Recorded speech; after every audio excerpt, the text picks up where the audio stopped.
नमस्कार मु ज्योतिष प्रशांत आपण को आज मोर ये टारो कार्ड रीडिंग वीडियो को स्वागत करुच्ची। चलतु देखा आज यही टारो कार्ड रीडिंग वीडियो माध्यम आपणकर पार्टनर कौन आपण प्रति फीलिंग्स रोची तांकर कौन मनोभाव रोची सी कौन आप आशा करुँच जदि भी मन अनेक क्वेश्चन आपण कहीं ऑप्शन बनी जाउचंदी आपण कहीं निजर बोली से मानु नाहंती मन अनेक प्रश्न आपण चलतु देखा आज ये टारो कार्ड रीडिंग माध्यम आपण पार्टनर कौन सब फीलिंग्स रोची निश्चिंत भाव जदियो वीडियोटी आपन को भल लगु थाए निश्चिंत चैनल सब्सक्राइब करने वीडियो को लाइक करने भूलिए ना। देखंतु आम जाचे ये टारो कार्ड को कालर को शह शह वर्ष पूर्वे ये सब जिनस तैयारी आम जाचे ये जातक ठार अत्याधिक मात्रा आकुरेट जिनस मिली था। कार्ड रीडिंग माध्यम आपन बहुत किसी आकुरेट जिनस आपन पाई थांती जोटा कि आपण माने भल कर जानी थिबे हमर एस्ट्रोलॉजी ग्रह नक्षत्र को आउ जेते सब ग्रह नक्षत्र हमर राशि किंबा जहाँ सब हम एस्ट्रोलॉजी क्षेत्र में अच्छी गणना करके आम करें। चलो देखा फास्ट कार्ड रे हम देखा प्रभु यूनिवर्स हम कौन सब मेसेज दौरान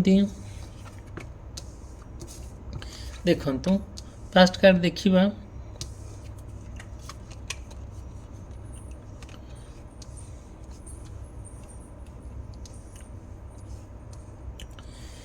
देखंतु सेकेंड कार्ड देखा थर्ड कार्ड देखा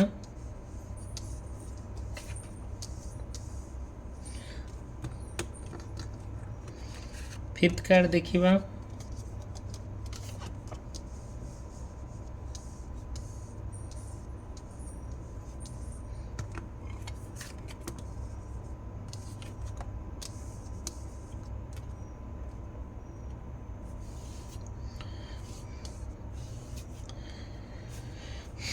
फास्ट कहबी आपण आपण पार्टनर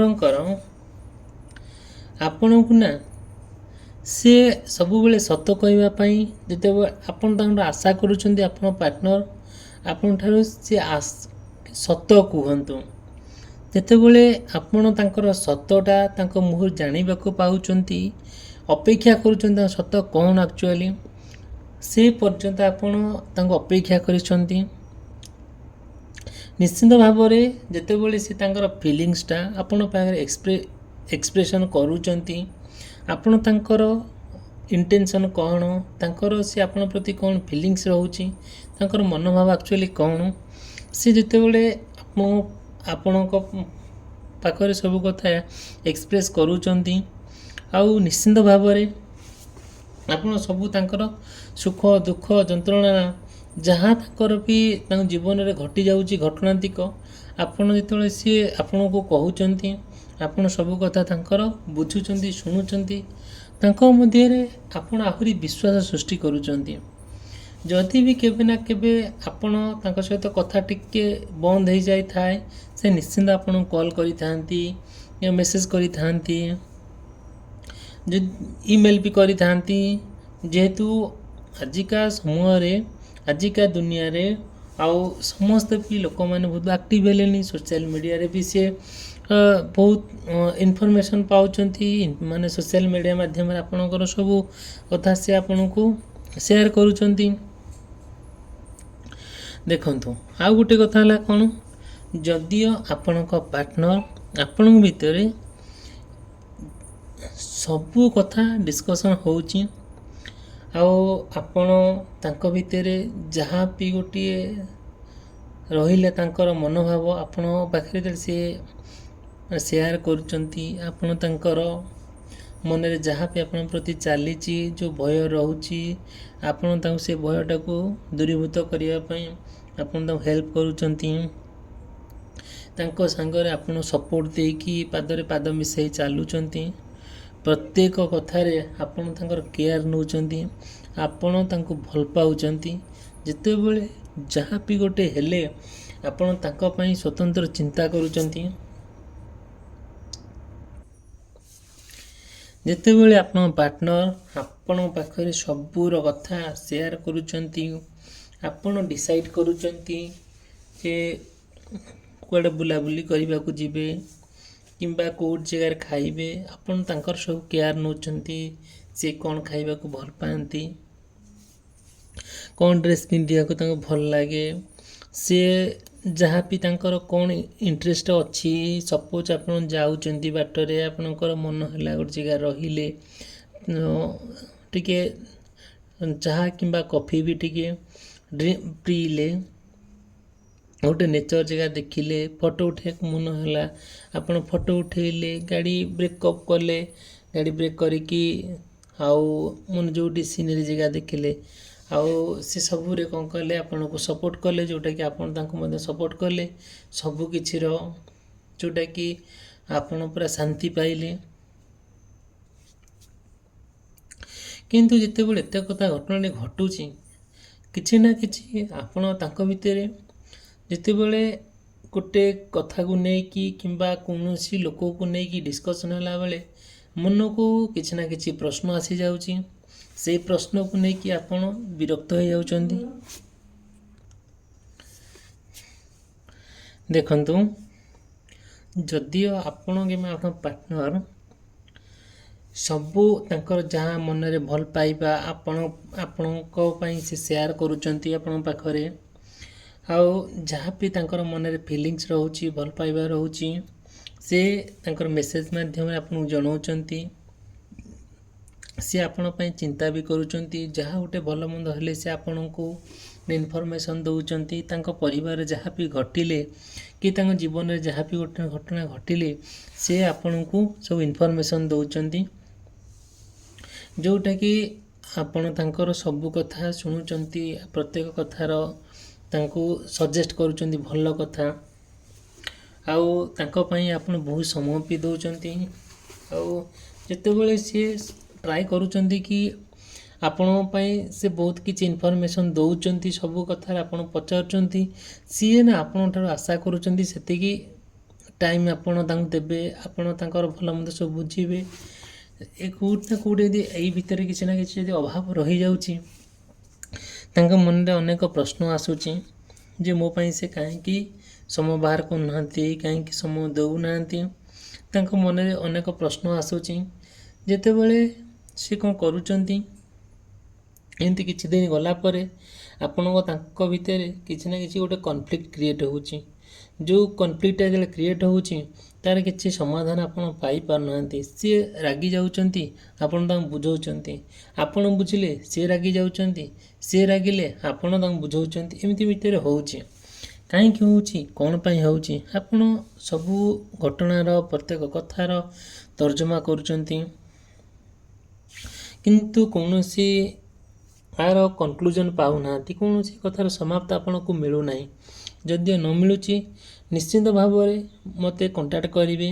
ମୁଁ ଆପଣଙ୍କୁ ମୋର ପର୍ସନାଲିଟି ମାଧ୍ୟମରେ ଆପଣଙ୍କୁ ପ୍ରତ୍ୟେକ ସମସ୍ୟାର ସମାଧାନ ମୁଁ ଆପଣଙ୍କୁ କହିଦେବି। ଆଉ ନିଶ୍ଚିନ୍ତ ଭାବରେ ଆପଣ ମୋତେ କଣ୍ଟାକ୍ଟ କରିବେ। ମୋର କଣ୍ଟାକ୍ଟ ନମ୍ବର ଏ ସ୍କ୍ରିନ୍ରେ ଅଛି, ଡିସ୍କ୍ରିପ୍ସନ୍ ବକ୍ସରେ ଅଛି। ସେକେଣ୍ଡ କଥା, ଯଦିଓ ଭିଡ଼ିଓଟି ଆପଣଙ୍କୁ ଭଲ ଲାଗୁଥାଏ, ଆପଣ ଭିଡ଼ିଓକୁ ଲାଇକ୍ କରିବେ, ଚ୍ୟାନେଲ୍ ସବସ୍କ୍ରାଇବ୍ କରିବା ପାଇଁ ଭୁଲିବେ ନାହିଁ।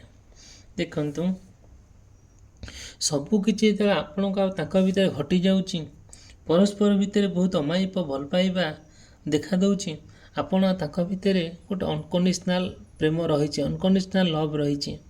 ସେଇ ଯେଉଁ ଲଭ୍ଟା ଆମେ କ'ଣ କହୁଛେ, ଯେଉଁଟାକି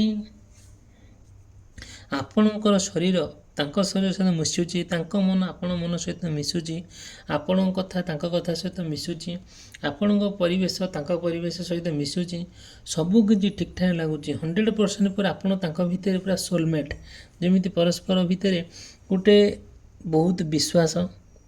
ଆଉ ଆପଣ ସେଇଭଳିଆ ଲାଇଫ୍ ପାର୍ଟନର୍ଟେ ଆପଣ ଦେଖୁଛନ୍ତି। ଦୁନିଆରେ ଯେତେ ଯାହା ପରିସ୍ଥିତି ଆସିଲେ ବି ଆପଣ ପ୍ରେମକୁ କେହି ଅଲଗା କରିପାରୁନାହାନ୍ତି। ଯେତେବେଳେ ଆପଣଙ୍କ ପ୍ରେମ ଏମିତି ପୁରା କଣ୍ଟିନ୍ୟୁଅସଲି ଚାଲିଲା, ବହୁତ ଦିନ ପର୍ଯ୍ୟନ୍ତ ଚାଲୁଛି, କିନ୍ତୁ ବଟ୍ କ'ଣ ହେଲା, କିଛି ନା, ଯେହେତୁ ଆମେମାନେ ସାଧାରଣ ମଣିଷ, ହାଡ଼ ମାଂସ ରକ୍ତଧାରୀ ଜଣେ ଜଣେ ମଣିଷ, ଆମର ବି ମନ ଅଛି, ଆମର ବି ହୃଦୟ ଅଛି, ଆମର ବି ଫିଲିଙ୍ଗସ୍ ଅଛି, ଆମର ବି ଭଲ ପାଇବା ଅଛି। ମଣିଷର ଭଲ ପାଇବା, ମଣିଷର ମନୋଭାବ ସବୁଦିନ ସମାନ ନଥାଏ। ଏମିତି କୌଣସି କଥାକୁ ନେଇକି ଆପଣ ଆଉ ଆପଣଙ୍କ ପାର୍ଟନର ଭିତରେ କିଛିଟା କଥା କଟାକଟି ହେଲା, ସେଇ କଥା କଟାକଟିକୁ ନେଇକି, ଛୋଟିଆ କଥାକୁ ନେଇକି, ଯେମିତି କଥାରେ ଅଛି ଆଳୁ ଖୁଳୁ ଖୁଳୁ ମହାଭାରତ ବାହାରିବା, ଆପଣଙ୍କ କଥାରେ ସେମିତି ହେଲା। ଆପଣ ତାଙ୍କୁ କହିଲେ, ସେ ଆପଣଙ୍କୁ କହିଲେ। ଭଲ ପାଇବା ବହୁତ, ପରସ୍ପର ଭିତରେ କେୟାର ବି ବହୁତ, କିନ୍ତୁ ଯେତେବେଳେ ଆପଣ ଏଇ କଥାକୁ ନେଇକି ବ୍ରେକଅପ୍ ହେଇଗଲା, ସେ ଆପଣଙ୍କଠାରୁ ଦୂରେଇ ଗଲେ। ଯେତେବେଳେ ସିଏ ଦୂରେଇ ଗଲେ, ସେଇଟା ଆପଣ ନା ତାଙ୍କୁ ଭୁଲି ପାରୁଛନ୍ତି, ନା ସେ ଆପଣଙ୍କୁ ଭୁଲି ପାରୁଛନ୍ତି, କିନ୍ତୁ ଏକାଠି ହେଇପାରୁନାହାନ୍ତି।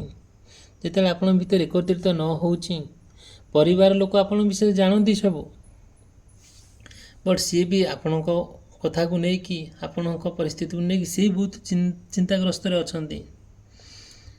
ଯେତେବେଳେ ଏତେ ସମସ୍ୟାଟା ଆପଣଙ୍କ ପାଖରେ ଆସିକି ଆପଣ ପାର୍ଟନରକୁ ନେଇକି ହେଉଛି, ସେହି ସମସ୍ୟାର ସମାଧାନ ଆପଣ ବହୁତ ବାଟ ଖୋଜୁଛନ୍ତି, ବଟ୍ କୌଣସି ବାଟରେ ଯାଇପାରୁନାହାନ୍ତି କି କୌଣସି ବାଟ ପାଇପାରୁନାହାନ୍ତି। ଏହାର ଏଇ ସମସ୍ୟାର ସମାଧାନ ନିଶ୍ଚିନ୍ତ ହେବ। ଏଇ ସମସ୍ୟାଟା କେବେ ପରମାନେଣ୍ଟ ନୁହଁ, ଏଇଟା ଟେମ୍ପୋରାରୀ। ଜୀବନରେ ସମସ୍ୟା ଆସେ, ଆଉ ଆସିଛି, ଆସୁଥିବ। ଫିର୍ ବି ଆମେ ଟ୍ରାଏ କରିବା।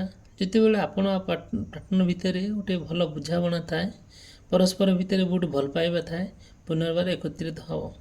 ଯଦିଓ ବି ଏମିତି କିଛି ଘଟଣା ଘଟୁଛି, ନିଶ୍ଚିନ୍ତ ଭାବରେ ସମସ୍ୟାର ସମାଧାନ ପାଇପାରୁନାହାନ୍ତି, ନିଶ୍ଚିନ୍ତ ଭାବରେ ମୋତେ କଲ୍ କରିବେ, କଣ୍ଟାକ୍ଟ କରିବେ, ମୁଁ ତା'ର ସମସ୍ୟାର ସମାଧାନ ନିଶ୍ଚିନ୍ତ ଆପଣଙ୍କ ବାଟ ବତେଇଦେବି।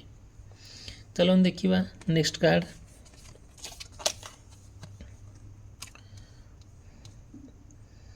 ଦେଖନ୍ତୁ,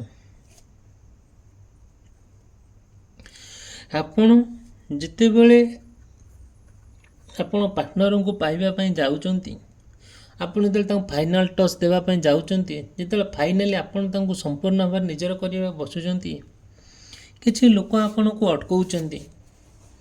ଯେଉଁ ଲୋକ ଅଟକାଇବା ଭିତରେ ଆପଣ ବହୁତ କଷ୍ଟ ହେଉଛି, ଆପଣ ବହୁତ କିଛି ହରାଇ ବସୁଛନ୍ତି, ଆପଣ ବହୁତ ଯେମିତି ଶକ୍ତ ବଡ଼ ଧକ୍କାଟିଏ ଆପଣଙ୍କ ଆଖରେ ପହଞ୍ଚିଲା, ଯେଉଁଟା ବହୁତ ବଡ଼ ବିପଦ ଯେମିତି ଆପଣଙ୍କ ମୁଣ୍ଡରେ ଆସିକି ପଡ଼ିଲା, ସେମିତି ଫିଲ୍ ହେଉଛି। କାହିଁକି ଏତେ କିଏ ନା କିଏ ଆପଣଙ୍କୁ ଅସୁବିଧାରେ ପକାଉଛି, ତା'ର କାରଣ କ'ଣ? ଯେତେବେଳେ ସେଇ ଅସୁବିଧାରେ ହେଉଛି, ସେ କ'ଣ କରୁଛନ୍ତି, ଆପଣ ପାର୍ଟନର ଆପଣଙ୍କ ଉପରେ ଟିକେ ମନ ଉଣା କରିକି, ଟିକେ ସନ୍ଦେହ କରିକି ସେଇ ପଛଘୁଞ୍ଚା ଦେଉଛନ୍ତି। କାହିଁକି ପଛଘୁଞ୍ଚା ଦେଉଛନ୍ତି? ଆପଣ ତା ବି ମଧ୍ୟ ଯେତେବେଳେ ଫିଲ୍ କରୁଛନ୍ତି, ଆପଣଙ୍କୁ ବହୁତ ଶକ୍ତ ବଡ଼ ଧକ୍କା ଲାଗୁଛି, କୌଣସି କନକ୍ଲୁଜନ୍ ଆପଣ ପହଞ୍ଚି ପାରୁନାହାନ୍ତି, କୌଣସି କଥାରେ ଆପଣ ସମାପ୍ତି ମିଳୁନାହିଁ, ଆପଣ ଦିଗହରା ହେଇଯାଉଛନ୍ତି, ନା ବହୁତ କଥା ମୁଣ୍ଡରେ ପୁରେଇକି ଭାବୁଛନ୍ତି। ଠିକ୍ ଅଛି, ଯେତେବେଳେ ମଣିଷର ଭାବନାକୁ ଆମେ ଅଟକାଇ ପାରିବା ନାହିଁ, ମଣିଷର ଇମାଜିନେସନଟାକୁ ଆମେ ଆକଳନ କରିପାରିବା ନାହିଁ, ମଣିଷର ମନ ବହୁତ ଦୂର। ଦେଖନ୍ତୁ, ଗୋଟିଏ କଥା କହିବି, ଯେତେବେଳେ ଏମିତିଆ ସମସ୍ୟା ଆସୁଛି, ଆଉ ସମସ୍ୟା ତ ସେମିତି ଆସିବ, ଯେତେବେଳେ ଆପଣଙ୍କ ଆଉ ଆପଣ ପାର୍ଟନର ଭିତରେ ଏକତ୍ରିତ ହେବା ପାଇଁ ବହୁତ ପ୍ରୟାସ କରୁଛନ୍ତି, ଯେଉଁଟାକି ଆପଣ ସେତିକିଟା ଜାଗାରେ ପହଞ୍ଚି ପାରୁନାହାନ୍ତି। କାହିଁକି ପହଞ୍ଚି ପାରୁନାହାନ୍ତି? ସେଇଟା ସେ ସିଚୁଏସନ୍ ଅନୁଯାୟୀ ଆପଣଙ୍କୁ ପରିବର୍ତ୍ତନ ହେବାକୁ ପଡ଼ିବ। ନିଶ୍ଚିନ୍ତ ହେବାକୁ ହେଲେ କିଛି ନା କିଛି ଆମକୁ ସାକ୍ରିଫାଇସ୍ ହେବାକୁ ପଡ଼ିବ। ଆମର କିଛି ଚିନ୍ତାଧାରା ବଦଳାଇବାକୁ ପଡ଼ିବ, ଆମର ଚରିତ୍ର, ଆମର କଥାବାର୍ତ୍ତା ସବୁକିଛି ପରିବର୍ତ୍ତନ କରିବାକୁ ପଡ଼ିବ। ନିଶ୍ଚିନ୍ତ ଭାବରେ ଦେଖିବେ ଆପଣଙ୍କ ଆପଣ ପାର୍ଟନର ଭିତରେ ବହୁତ ଭଲ ସମ୍ପର୍କ ଗୋଟେ ଗଠନ ହେବ। ଚାଲନ୍ତୁ ଦେଖିବା ନେକ୍ସଟ କାର୍ଡ଼।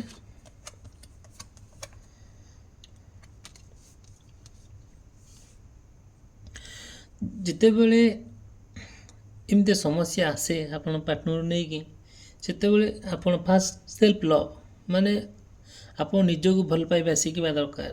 ଆପଣ ନିଜର ସେଲ୍ଫ କେୟାର ଦରକାର। ଆଉ ଆପଣଙ୍କ ପ୍ରେମ, ଆପଣଙ୍କ ଜୀବନ ଆପଣଙ୍କର। ଆପଣଙ୍କୁ ଲାଗୁଥିବ ମୁଁ ସତେ ଯେମିତି ଏ ଦୁନିଆ ଛାଡ଼ିକି ଆଉ ଏକ ଅନ୍ୟ ଏକ ରାଜ୍ୟକୁ ପଳେଇବି, ମୁଁ ଯେମିତି ମୋ ଜୀବନ ହରାଇ ଦେବି, ଯେମିତି ମୁଁ ସୁଇସାଇଡ଼୍ କରିଦେବି। ସେଇଟା ଠିକ୍ ବାଟ ନୁହେଁ।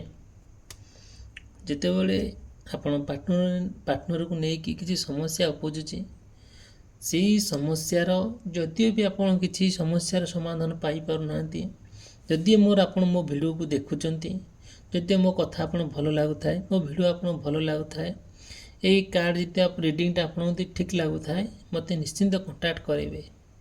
ମୁଁ ପ୍ରତ୍ୟେକ ଷ୍ଟେପ୍ର ପ୍ରତ୍ୟେକ ମୋମେଣ୍ଟର ଆପଣଙ୍କ ଲାଇଫ୍ର ସବୁର ସମାଧାନ କରିବା ପାଇଁ ମୁଁ ପଛଘୁଞ୍ଚା ଦେବି ନାହିଁ। ମୁଁ ଆପଣଙ୍କୁ ପ୍ରମିସ୍ କରୁଛି। ଆଜି এই ଭିଡ଼ିଓଟି ମୁଁ ଏଇଠି ସମାପ୍ତ କରୁଛି। ନିଶ୍ଚିନ୍ତ ଭାବରେ ଯଦି ଭଲ ଲାଗୁଥାଏ ଭିଡ଼ିଓକୁ ଲାଇକ୍ କରିବେ, ଚ୍ୟାନେଲକୁ ସବସ୍କ୍ରାଇବ୍ କରିବାକୁ ଭୁଲିବେ ନାହିଁ। ରହିଲି, ଧନ୍ୟବାଦ।